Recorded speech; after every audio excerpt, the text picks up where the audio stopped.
revenons maintenant au premier document sur lequel on travaillait, donc dans lequel figurent deux triangles qui sont issus l'un de l'autre par une homothétie, le triangle jaune et le triangle vert, homothétique par rapport à une homothétie de centre A. Qu'est-ce qui se passe si je modifie la mesure de l'angle BAC? Est-ce que mon rapport AB sur AC, qui est constant si je change le coefficient de mon homothétie, est-ce que ce rapport-là va être modifié? Alors regardons ça grâce à un document interactif. Donc j'ai toujours mes deux triangles, mon triangle vert, mon triangle jaune, et je vais regarder un petit peu ce qui se passe si je modifie l'ouverture de cet angle BAC. Alors attention, j'ai bien dit que le triangle vert devait rester un triangle rectangle. Donc le point C, je peux le déplacer, mais en restant sur une droite perpendiculaire à AB. Donc ici, si je déplace le point C vers le haut, c'est-à-dire si j'augmente la mesure de l'angle BAC, qu'est-ce qui se passe? Eh bien, mon côté AB, lui, reste le même. Par contre, mon côté AC, lui, qu'est-ce qu'il fait? Quand je monte le point C, le côté AC, vous voyez qu'il s'étire, c'est-à-dire que la longueur de AB est en train d'augmenter. Par contre, si je descends le point C, c'est-à-dire si je réduis la mesure de l'angle, eh bien cette fois-ci, la longueur AC, elle, va diminuer, alors que le côté AB, lui, ne change pas. Alors, mettons ça dans un tableau, regardez. Si l'angle BAC ici augmente, le côté AB, lui, reste le même. On a vu que le côté AC augmentait également. Donc si je calcule AB divisé par AC, AB ne change pas, et je vais le diviser par une longueur AC qui augmente. Je peux faire la comparaison avec un gâteau qui reste toujours le même, et que je partage en un nombre de convives qui est en augmentation. Si j'ai le même gâteau, mais je le partage avec plus de personnes, et bien évidemment, la part de chaque personne va diminuer. Si j'ai une même longueur qui est divisée par une longueur qui augmente, eh bien le quotient, lui, va donc aussi diminuer. Donc lorsque l'angle BAC augmente, eh bien le rapport AB sur AC diminue. Maintenant regardons, si l'angle diminue la longueur AB sur AC, qu'est-ce qu'elle va faire? Eh bien la longueur AB restera la même. Par contre la longueur AC, elle, a diminué également. Et donc je me retrouve avec un rapport AB sur AC dans lequel AB reste le même et AC diminue. Si j'ai un même gâteau mais que je partage avec moins de personnes, eh bien chacune des personnes aura la chance d'avoir sa part augmentée.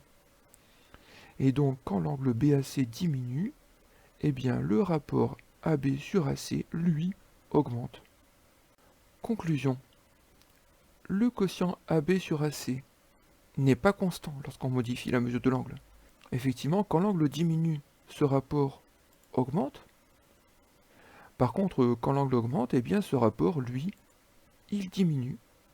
Donc on a un quotient qui ne change pas lorsque je modifie le rapport de l'homothétie. C'est-à-dire que je garde le même triangle, rectangle, mais que soit je l'agrandis, soit je le rétrécis. Mais ce quotient change quand l'angle augmente. C'est une grandeur qui va dépendre de la mesure de l'angle. Et bien cette grandeur, on appellera ça le cosinus de l'angle aigu. Il est vraiment attaché à la mesure de l'angle. C'est donc le cosinus de cet angle aigu. Voici ma conclusion.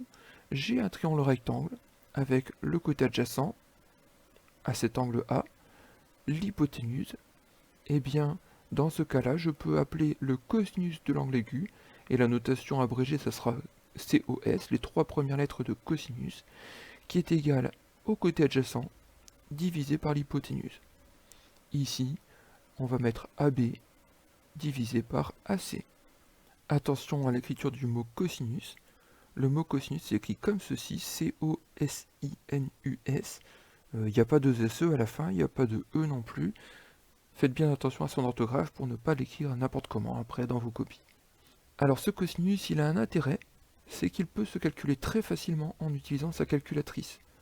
En fait, vous avez vu ici que le cosinus, on l'a obtenu en faisant un calcul une division entre le côté adjacent et l'hypoténuse. Mais des fois, dans un triangle, on n'aura pas soit le côté adjacent, soit l'hypoténuse, on aura la mesure de l'angle.